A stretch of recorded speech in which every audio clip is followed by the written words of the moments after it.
All right, today we tackle the question of what is the relative greatness of the Son compared to Moses? And we begin in Hebrews chapter 3, verse 1. Wherefore, holy brethren, partakers of the heavenly calling, consider the apostle and high priest of our profession, Christ Jesus. Okay, so starting off, we first know that Messiah, Jesus Christ, that is right here, is an apostle. So that is someone who is sent specifically by the Most High.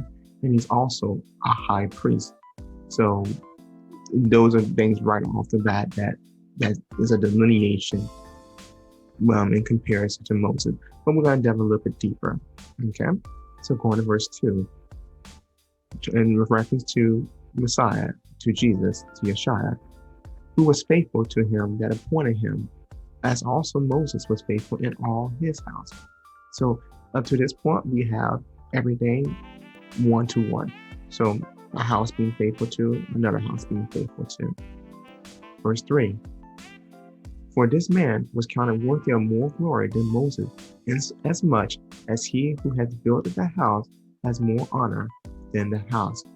Okay, so now we have the delineation between the difference between the Messiah, the Son, and Moses. So whereas Moses is compared to, if you will, the materials of the house in building the house, the Messiah is compared to the person who's in charge, or the architect who receives honor after the house is built. Verse 4, for every house is built by some man, but he that built all things is God.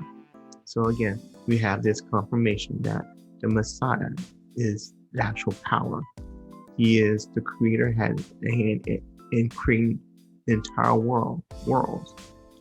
And that is something that is completely contrary, if you will, to Moses. Moses was good in his household, in Egyptian household, in building the household of the Most High, coming out of the Egyptian slavery.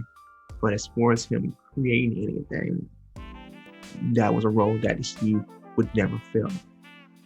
Verse 5, and Moses barely was faithful in all his house as a servant for a testament of those things which were to be spoken after.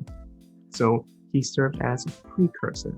And again, Messiah is a servant as well, but he was, like I said, he was a precursor and a shadow of that which was to come, while the reality was further down the line. And this is what we see in verse 6.